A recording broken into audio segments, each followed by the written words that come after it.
प्यारे व्यूवर्स अस्सलाम वालेकुम। मेरे इस चैनल को सब्सक्राइब करें, लाइक करें, शेयर करें और गलती की इस्लाह कमेंट सेक्शन में जाकर लिख कर करें। मौक़िफ़ से इख्तलाफ की सूरत में पेशगी माज़रत खा हूँ। प्यारे व्यूवर्स, आज मैं आज़म स्वाति साहब पर एक आम पाकिस्तानी की हैसियत से कुछ वाज़े करना चाहता हूँ। मेरे ख़्याल में पाकिस्तान में आज़म स्वाति के साथ इंसाफ बिल्कुल नहीं हो सकता, क्योंकि पाकिस्तान में कुछ ताकतवर लोग जो हैं उनको अपनी अना की ज़्यादा फ़िक्र है, ना कि इंसाफ की। पाकिस्तान में इंसाफ के लिए ख़ुद का ताकतवर होना बहुत ज़्यादा ज़रूरी है। चूँकि आज़म स्वाति साहब एक आम शरीफ सादा सेनेटर हैं, आगे चले तो गए हैं, लेकिन उन्होंने दूसरे लोगों की तरह ख़ुद को एक ताकतवर और बेलगाम सेनेटर या कानूनदान के तौर पर पेश नहीं किया। उन्होंने कानून का एहतराम करने वाला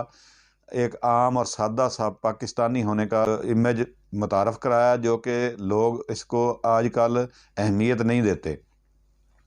ख़ुद को अहमियत दिलवाने के लिए आपको कानून तोड़ने पड़ते हैं, बदमाशी दिखानी पड़ती है और इस तरह लाकानूनियत का बाज़ार गर्म करना पड़ता है, ताकि सब लोगों के लिए आप एक कानून तोड़ने वाले बदमाश की सूरत इख्तियार कर लें। तो चूँकि आज़म स्वाति साहब ने ख़ुद को एक शरीफ और एक सादा आदमी ज़ाहिर किया और इस तरह उसके साथ ये सलूक किया जा रहा है,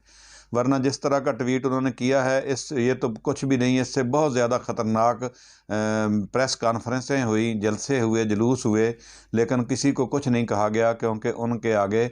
कोई बंदा ठहर नहीं सकता था। पता था कि ये लोग हमसे ज़्यादा ताकतवर हैं। तो यहाँ पे जिसकी लाठी उसकी भैंस वाला कानून बन चुका है। तो यहाँ आज़म स्वाति साहब के लिए इंसाफ मिलना मुमकिन नहीं है। लेकिन मैं आम पाकिस्तानी की हैसियत से ये एहतजाज करता हूँ कि जो आज उनको कोयटा पुलिस के हवाले किया गया है, अगर उनकी उम्र का हिसाब लगाएं तो इस उम्र के लोगों को अगर कोई जुर्म भी कर लें तो उनको रिलीफ़ दिया जाता है और उनके साथ एक इंसान वाला सलूक किया जाता है। लेकिन ये आज बहुत तारीख दिन है पाकिस्तान की तारीख़ में कि जो आदमी 4-5 दिन सारे पाकिस्तानी इदारों से इंसाफ की भीख मांगता रहा, लेकिन उसको इंसाफ नहीं मिला। लेकिन उसके एक दुख में आकर ट्वीट करने पर इतना गुस्सा चढ़ा कि उसको अब पर्चों पे पर्चे 50 के करीब उस पर पर्चे FIRें काट दी गई हैं और इन FIRों के चलान मुख्तलिफ पाकिस्तान के सूबों के दूसरे सूबों के शहरों में हैं। तो इनको दौराने तफ्तीश सफ़र में ही रखा जाएगा, जिससे एक 74 साला पाकिस्तानी की हालात और उसकी सेहत के हालात से आप अंदाज़ा लगा सकते हैं कि उससे किस तरह का इंतकाम लिया जा रहा है। तो दूसरी बात मैं करूँगा जनाब फजल रहमान साहब के उस मुतनाज़ा बयान पे। गो कि वो मुतनाज़ा बयान अब पुराना हो चुका है, लेकिन चूँकि अभी तक किसी को उसके बारे में इंसाफ नहीं मिला, ना ही उस पर कोई कानूनी एक्शन हुआ है और ना ही पीपल्स पार्टी और मुस्लिम लीग नून और दीगर सियासी जमातों ने उनके इस बयान से कुछ इख्तलाफ किया है और ना ही किसी किस्म के बयान की किसी दूसरी पार्टी ने, उनके जो इत्तेहादी हैं उनमें से किसी ने मजम्मत की है। तो इसलिए ये मैं बावर कराना चाहता हूँ कि पाकिस्तान की अवाम ऐसी बातों को अब नहीं भूलेगी, इसको याद रखेगी। अगर पाकिस्तान के इदारों ने इस पर कौम की बेटियों को इंसाफ ना दिया तो तारीख़ इसका इंसाफ करेगी और तारीख़ ऐसे किरदारों का मुहासबा करेगी जो ऐसे बयानात देते हैं और जो इन बयानात पर अपने मौक़िफ़ को वाज़े नहीं करते। और मैं अब बात करूँगा अरशद शरीफ साहब की जो शहादत थी, जो उसका कत्ल था और जो उस पर तशद्दुद किया गया था, और उसके तशद्दुद के बाद पाकिस्तान में उसकी जो डेड बॉडी थी उसके पोस्टमार्टम रिपोर्ट में तख़ीर की गई और उसके पोस्टमार्टम रिपोर्ट की उसके वर्सा तक पहुंचने से पहले मीडिया में उसकी जो नशर व इशाअत की गई। और उसके अलावा जो उनके साथ उनकी डेड बॉडी के साथ जो एक पैक शुदा लिफाफा आया था, मुख्तलिफ दस्तावेज़ात थी, उनकी सील का खुला हुआ होना और उनके इन तमाम कामों की वजाहत अभी तक कौम सवालिया निशान बनी हुई है और कौम की नज़रें अपने इदारों पर हैं और कौम अपने इदारों से इन सब किरदारों के वाज़े होने और इनकी जो डेड बॉडी की पोस्टमार्टम रिपोर्ट है उसकी ताख़ीर में और उसके अलावा उसकी मीडिया में नशर व इशाअत में जो कानून की धज्जियाँ बखेरी गई, उनसे इंसाफ के लिए पाकिस्तानी कौम पाकिस्तान के इदारों की तरफ देख रही है। और पाकिस्तान में अरशद शरीफ साहब की शहादत पर इनके वर्सा को इंसाफ ना देना भी एक बहुत बड़ा अलमिया है और ये भी कौम में मायूसी फैला रहा है। पाकिस्तानी कौम अपने तमाम अरशद शरीफ साहब के वर्सा के साथ खड़ी है और उनके साथ शाना बशाना खड़ी होकर अरशद शरीफ साहब के कत्ल की तहकीकात और उनके मुलज़मों को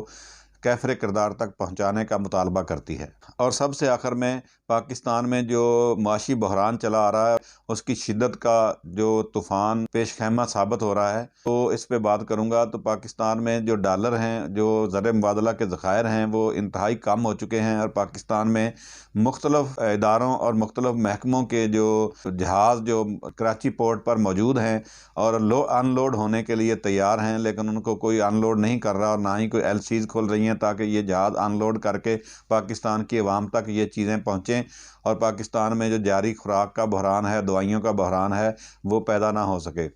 तो इसके लिए जो गफलत की जा रही है, जो इस पर मीडिया जो है, आज़ाद मीडिया जो है, वो तो बात कर रहा है, लेकिन जो लिफाफी, जिसको मुबैना तौर पर लिफाफी मीडिया कहा जा रहा है, वो उस पर कोई बात नहीं कर रहा। ना ही माशी बहरान पर बात कर रहा है और ना ही सियासी अदम इस्तेहकाम पर कोई बात कर रहा है। और जब इमरान खान साहब जो इस पर माशी बहरान को ख़त्म करने के लिए सियासी इस्तेहकाम के लिए मुज़ाकरात की अगर दावत देते हैं तो उनको मजाक में उड़ा दिया जाता है और उस पर तंज़िया लहजे में कहा जाता है कि ये यू टर्न ले लिया है। तो पाकिस्तान की मैशत को बचाने के लिए, पाकिस्तान में अदम इस्तेहकाम को ख़त्म करने के लिए कोई खुले दिल से अगर ऑफ़र कर रहा है तो उसको मजाक का निशाना बनाकर पाकिस्तान के इदारों की, पाकिस्तानी कौम की तजलील ना की जाए। पाकिस्तानी कौम को इस माशी बहरान की आने वाली शिद्दत से बचाने के लिए तमाम इदारों को पाकिस्तान का सोचना पड़ेगा। वो इदारे जो पाकिस्तान की माशी इस्तेहकाम, सियासी इस्तेहकाम के ज़ामन हैं और जिनकी वजह से ये पाकिस्तान में अदम इस्तेहकाम आया है, उनको पकड़ने के भी वो पाबंद हैं और कानूनी तौर पर वो इसी ड्यूटी के वो ज़िम्मेदार हैं। तो वो उन इदारों से मेरा सवाल है, आम पाकिस्तानी हैसियत से मेरा सवाल है कि ये जो माशी अदम इस्तेहकाम है, इसको ख़त्म करने के लिए इन तमाम लोगों को जो पाकिस्तान में रवादारी और सियासी इस्तेहकाम में रुकावट बन रहे हैं, इनको पकड़ें और इनको बाहर जाने से रोकें और मुबैना तौर पर इनके भागने के इम्कानात भी मौजूद हैं, तो इनको भागने से भी रोकें। इनके जो पासपोर्ट हैं इनको ज़ब्त करें और पाकिस्तान में सियासी इस्तेहकाम पैदा करके माशी इस्तेहकाम की बुनियाद रखें। तो इसके लिए पाकिस्तानी कौम मुतालबा करती है कि हमारे जो टैक्सेस से तनख्वाहें आती हैं उनको भी हलाल कर, उनको हलाल करके हमारी आवाम का सोचें, पाकिस्तान का सोचें, ना कि उन लोगों का सोचें जो गुज़श्ता 40 साल से मुल्क को लूट कर ले जा चुके हैं और अब भी वो एक घेरा करके बैठे हैं सियासी गिद्ध और पाकिस्तान को नोचने के लिए और आवाम के मफादात को नोचने के लिए तैयार बैठे हैं। उनसे पाकिस्तानी आवाम को बचाया जाए, पाकिस्तान को बचाया जाए। इसी के साथ ही इजाज़त चाहता हूँ। अल्लाह हाफ़िज़। अस्सलाम वालेकुम।